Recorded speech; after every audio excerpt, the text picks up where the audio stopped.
Olá, tudo bem? Meu nome é Paulo César, PC, Geografia. Você sabe o que é um bioma? Então, vamos à aula. Um bioma, ele corresponde a um conjunto de vida vegetal e animal. Ele é constituído pelo agrupamento dos tipos de vegetação que são próximos. Lembrar que um bioma, ele tem características geológicas e climáticas semelhantes e que ele teve o mesmo processo de formação da paisagem. Como o processo de formação da paisagem ele foi exatamente o mesmo, isso terminou resultando em uma diversidade de flora e também de fauna. Esse mapa, ele apresenta os biomas do Brasil. Então, observe, você não pode confundir o bioma com vegetação. Caso esse mapa estivesse representando vegetação, eu deveria ter obrigatoriamente aí a mata dos cocais e a araucária. Observe que no local onde apareceria aí a chamada mata dos cocais, eu tenho um ambiente que é dividido entre o bioma Amazônia, o bioma Caatinga e o bioma Cerrado. Ali onde era para ter, aparecer a floresta, a mata de araucária, aparece ali a região da Mata Atlântica. Tudo bem? Então, você pode perguntar também que fator ele pode influenciar diretamente na distribuição de um bioma. Então, a distribuição dos biomas ela está intimamente ligada ao fator clima. Esse fator clima ele vai determinar as condições de temperatura, de umidade e também de distribuição de insolação. Esses condicionantes, umidade, temperatura e distribuição da insolação, eles podem facilitar ou podem dificultar a existência de alguma espécie. Exemplo, imagina que numa determinada região que está adaptada ali a baixa temperatura, imagina que você tem um aumento recente, um aumento contínuo da temperatura. Então, isso pode fazer com que algumas espécies vegetais desapareçam. Imagina, por exemplo, a região como a floresta amazônica, adaptada a elevada umidade. Se por acaso essa umidade for reduzida, automaticamente algumas espécies elas podem desaparecer. Observe que nós colocamos aí uma tabela mostrando a temperatura para a caracterização de um determinado bioma. Quando é que ele é tropical, é subtropical, é temperado, é frio ou é ártico. Observe que a temperatura entre 30 e 25 graus determina um bioma do tipo tropical. Entre 25 a 15, subtropical. De 15 a 5, um bioma temperado. De 5 a menos 5, frio. E de menos 5 a menos 15, um bioma ártico ou alpino. Outro detalhe importante para você lembrar é com relação aos biomas do Brasil. Observe que todos os biomas brasileiros, eles são classificados como tropicais, à exceção para o bioma Pampa, que é classificado como do tipo subtropical em função da temperatura está entre 25 e 15. Esse gráfico ao lado, ele é importante para que você possa ter uma ideia de como ocorre a distribuição dos biomas em função da temperatura e também da pluviosidade. Observe que eu tenho 3 biomas aí ocupando os extremos. Nós temos ali a floresta tropical pluvial, que se encontra ali num ambiente com elevada temperatura e elevada pluviosidade. No outro extremo eu tenho o bioma tundra, que está numa região com baixa temperatura e baixa pluviosidade. E no outro extremo eu tenho ali a região do deserto com baixa pluviosidade e também elevada temperatura. Quais os fatores que influenciam na distribuição dos vegetais pela superfície do nosso planeta? Então nós temos 3 fatores. Fatores físicos, fatores químicos e fatores biológicos, que você também pode chamar de fator biótico ou social.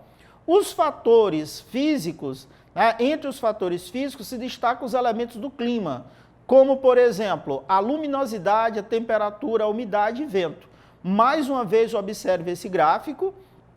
Esse gráfico ele nos mostra que cada ambiente desse de temperatura e pluviosidade é ocupado por um determinado bioma. Vamos aqui a alguns exemplos, como acabei de mostrar. A floresta tropical pluvial, ela está em um ambiente com elevada temperatura e elevada pluviosidade. Observe que a região do Cerrado, aqui no Brasil, ela está num ambiente com a pluviosidade bem abaixo da floresta tropical. E a temperatura, ela corresponde à mesma faixa ali de temperatura. A floresta temperada, ela está ocupando uma zona que você tem a pluviosidade, ela não é tão elevada quanto na floresta tropical e a temperatura ela já é um pouco menor. Tá? Observe também a localização da taiga ou conífera, que é a maior formação florestal do planeta. Os fatores químicos que influenciam na distribuição dos vegetais, eles estão diretamente relacionados aos chamados macro e micronutrientes. O que é isso, PC? São substâncias que são imprescindíveis aos seres vivos. Lembrar que esses macro e micronutrientes, eles são transmitidos, né? Eles são fornecidos aos vegetais pelo solo, principalmente pelo solo, pelo ar atmosférico e também pela água da chuva. Então, macronutrientes são aqueles nutrientes que as plantas precisam em maior quantidade. Os micronutrientes são aqueles que as plantas necessitam em menor quantidade. Tudo bem? E lembrar também, pessoal, que esses nutrientes, eles se transferem constantemente entre os seres vivos e também entre o ambiente. É o que nós chamamos de ciclos biogeoquímicos ou ciclo dos nutrientes. Como exemplo, o ciclo da água, o ciclo do oxigênio, o ciclo do nitrogênio e do carbono. Apresento aqui para vocês um deles, muito importante aqui para nós na geografia, que é o ciclo da água. Observe que no ciclo da água eu tenho as seguintes etapas. Eu tenho os processos de evaporação, representado ali pela letra A, o processo de condensação, representado pela letra D, o processo de precipitação pela letra C e infiltração pela letra D.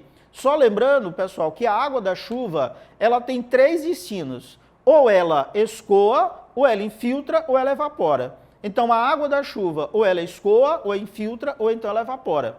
Lembrar que esse processo de infiltração, escoamento e evaporação, ele está diretamente ligado à cobertura vegetal.